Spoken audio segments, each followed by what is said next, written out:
UP के CM Yogi Adityanath सरकार के 100 दिनों के कामकाज का हिसाब देने आज काशी आ रहे हैं।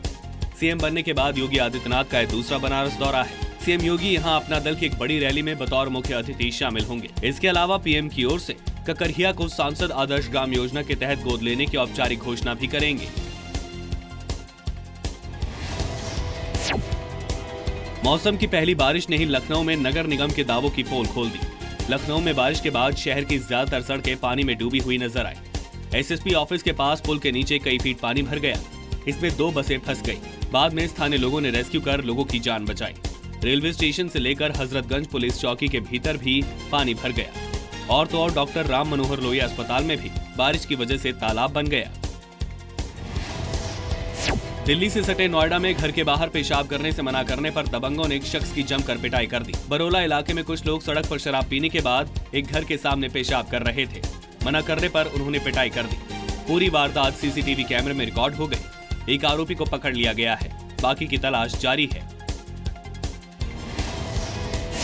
यूपी के पीलीभीत में आदमखोर बाघ ने खेत में काम कर रही महिला पर हमला कर दिया। गांव वालों ने जंगल में घुसकर महिला को बचाने की कोशिश की, लेकिन तब तक बाघ उसका आधा शरीर खा चुका था। इस घटना के बाद नाराज लोगों ने शव को सड़क पर रखकर जाम लगा दिया। ये आदमखोर बाघ 15 दिनों में 3 लोगों को मार चुका है।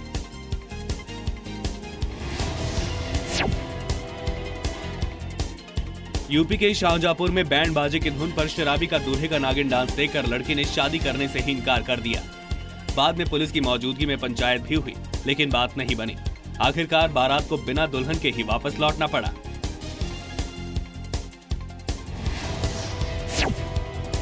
यूपी के इलाहाबाद में एक सिरफिरे इंजेक्शन गैंग के हमले से लड़कियों और महिलाओं में खौफ का माहौल है।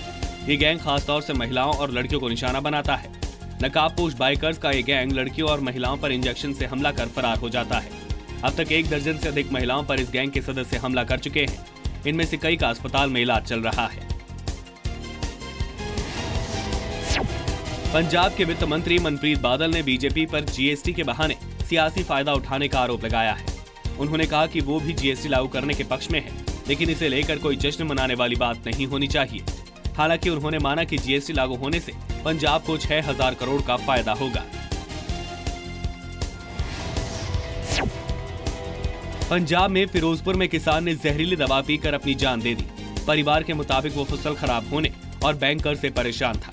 2 साल लगातार फसल खराब होने के चलते किसान पर कर्ज का बोझ लगातार बढ़ रहा था, जिससे परेशान होकर उसने खुदकुशी कर ली। पंजाब के बरनाला और आसपास के इलाकों में हुई मूसलाधार बारिश से किसानों को भारी नुकसान पहुंचा है। 6 गांव की लगभग 10,000 एकड़ की फसल इस बारिश की वजह से तबाह हो गई। इसके अलावा दर्जन भर घरों को भी नुकसान पहुंचा है। लेकिन प्रशासन की बेरुखी से परेशान किसानों ने चंडीगढ़ हाईवे को जाम कर नारेबाजी की और धरना दिया। दिल्ली से सटे गुरुग्राम के एमजी रोड पर ड्रंक एंड ड्राइव के आरोप में पुलिस ने एक शख्स को पकड़ा, लेकिन नशे में धुत युवक गलती मानने की जगह पुलिस पर ही रौब झाड़ने लगा। नशे में चूर युवक ने खुद को मंत्री का रिश्तेदार बताया और बाद में पुलिस के साथ बदतमीजी भी की, लेकिन पुलिस ने सख्त तेवर दिखाते हुए युवक को गिरफ्तार कर लिया।